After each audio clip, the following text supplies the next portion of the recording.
नमस्ते दोस्तों। आज हम बात करेंगे एक ऐसे बड़े इंफ्रास्ट्रक्चर प्रोजेक्ट की जो ओडिशा के कैपिटल जैसे कि भुवनेश्वर हुआ उसका फ्यूचर को रिडिफाइन कर सकता था। The Bhubaneswar metro rail project. पिछले कुछ दिनों में इस प्रोजेक्ट को लेकर काफ़ी खबरें आई है। आज हम उन्हीं सभी खबरों के बारे में बात करेंगे। पूरा डिटेल में इस वीडियो को देखिए और यहाँ पे आप अपना नॉलेज जरूर बढ़ाइए कि अभी भुवनेश्वर में क्या डेवलपमेंट हुआ है मेट्रो प्रोजेक्ट को लेकर।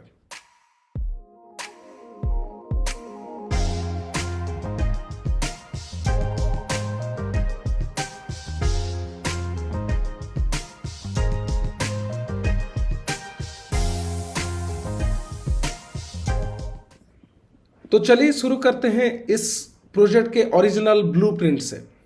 ये कोई नया सपना नहीं है। जो पिछली नवीन पटनायक जी की सरकार थी, बीजेडी गवर्नमेंट, उसने अप्रैल 2023 में इस प्रोजेक्ट को ऑफिशियली अनाउंस किया था। इसका पहला फेज जो भुवनेश्वर एयरपोर्ट से त्रिशूलिया तक था, लगभग 26 किलोमीटर का एलिवेटेड कॉरिडोर बनाना था। इसमें टोटल 20 स्टेशंस प्लान किए गए थे। अगर सब ठीक चलता तो मिड 2028 तक यह ऑपरेशन में भी आ जाता था और इंफ्रास्ट्रक्चर दिसंबर 2027 तक रेडी हो जाता। अब आते हैं फंडिंग के बारे में बात करें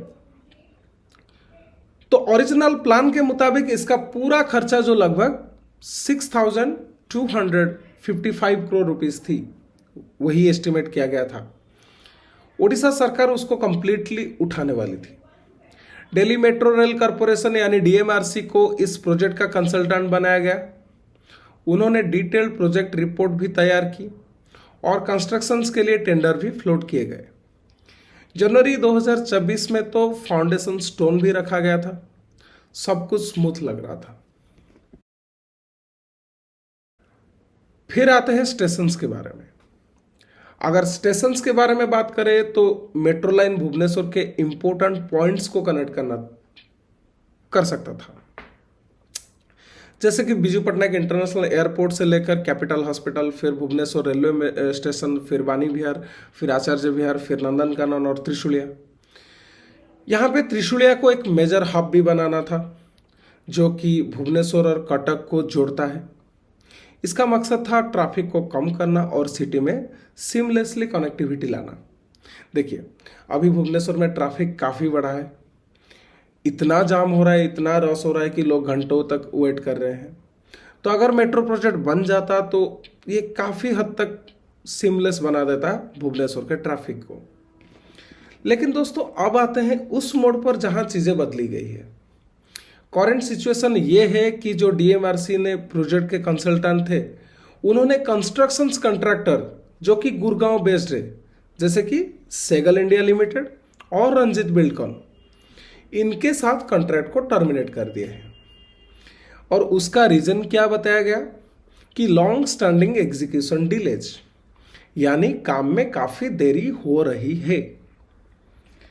अब यहां एक इंपॉर्टेंट पॉइंट है, कॉन्ट्रैक्ट्स टर्मिनेट हुए हैं लेकिन प्रोजेक्ट स्क्रैप नहीं हुआ है। ओडिशा गवर्नमेंट ने साफ कहा है कि भुवनेश्वर मेट्रो प्रोजेक्ट अबैंडन नहीं किया गया है, बल्कि अब ये एक नया ब्लूप्रिंट के साथ रिवाइज होकर आगे बढ़ेगा। और यहीं पर आता है एक बड़ा बदलाव। जो पिछली बीजेडी गवर्नमेंट ने इसे फुल्ली स्टेट फंडेड प्रोजेक्ट कहा था, अब उसको बीजेपी लेड गवर्नमेंट उनका प्लान के हिसाब से इसको सेंटर से अभी जुड़ेगा, उनके साथ कोलैब करेगा और सेंटर से एड मांगी जाएगी इस वेंट्योर को जॉइंट वेंट्योर बनाने में। वो लोग तो अभी कह रहे हैं ना, ये डबल इंजन की सरकार है, तो वो अपना हिस्सा सेंटर के हिस्से के साथ जोड़ेंगे, फिर इसको आगे लेंगे। इसका मतलब है कि एक नया डिटेल्ड प्रोजेक्ट रिपोर्ट आएगा और उसके आधार पे इसको पहले सेंटर में भेजा जाएगा। सेंट्रल गवर्नमेंट अगर इसको अप्रूव करता है तो फिर ये यहाँ पे वापस आएगा और काम शुरू होगा। इसमें पॉलिटिकल डिस्कोर्स भी शामिल है। ऑपोजिशन बीजेडी ने कॉन्ट्रैक्ट टर्मिनेशन पर चिंता जताई है और कहा है कि इससे सिटी का जो डेवलपमेंट का प्लान है वो काफ़ी पीछे चला जाएगा। उनका कहना है कि ये प्रोजेक्ट भुवनेश्वर को वर्ल्ड क्लास सिटी बनाने के उनके विजन को जो उनका एक इम्पोर्टेंट हिस्सा था उसको काफ़ी पीछे धकेल दिया है। दूसरी तरफ जो करंट गवर्नमेंट है उसका कहना है कि पिछली डीपीआर और रूट की फिजिबिलिटी पर सवाल है, खासकर एयरपोर्ट से त्रिशूलिया को लेकर। अगर आप देखोगे तो हाउसिंग और जो अर्बन डेवलपमेंट मिनिस्टर है कृष्ण चंद्र महापात्र जी, उन्होंने अभी रिसेंटली कहा है कि why would people travel from airport to Trishulia square. इसीलिए एक इंटर मिनिस्टरियल सब कमेटी बनाई गई है जो प्रोजेक्ट के सभी एस्पेक्ट्स को दोबारा एग्जामाइन करेगी। तो टाइमलाइन क्या है? अप्रैल 2023 में अनाउंसमेंट हुआ, अगस्त 2023 में डीएमआरसी को डीपीआर के लिए अपॉइंट किया गया, अक्टूबर 2023 में डीपीआर को कैबिनेट अप्रूवल भी मिल गया और जनवरी 2024 में फाउंडेशन स्टोन भी रखा गया। फंड्स भी एलोकेट हुए थे और लगभग 460 करोड़ खर्चा भी हो चुके थे, लेकिन कॉन्ट्रैक्ट टर्मिनेशन से पहले करीब 8 महीने तक ग्राउंड पर कोई भी काम नहीं था, सब काम रुका हुआ था। दोस्तों, भुवनेश्वर मेट्रो प्रोजेक्ट अब एक नया मोड़ पर है। कॉन्ट्रैक्ट्स कैंसिल हुए हैं, लेकिन प्रोजेक्ट को दोबारा रिवाइव किया जाएगा। फंडिंग मॉडल में बदलाव आ रहे हैं और सेंट्रल गवर्नमेंट का इन्वॉल्वमेंट अब क्रूशियल होगा। एक नया डीपीआर बनेगा जिसमें शायद नए रूट्स और नए टेक्निकल एस्पेक्ट्स भी शामिल होंगे।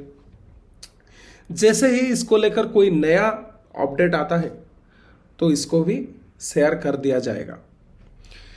तो यही थी भुवनेश्वर मेट्रो प्रोजेक्ट के बारे में सारी डिटेल।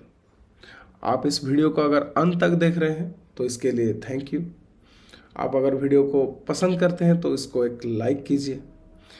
आप चैनल के वीडियो को देख तो रहे हैं लेकिन सब्सक्राइब नहीं कर रहे हैं, तो अगर आप चाहें तो सब्सक्राइब कर सकते हैं, बिल्कुल फ्री भी है, और इसको अपने दोस्तों के साथ शेयर भी कर सकते हैं। Thank you very much.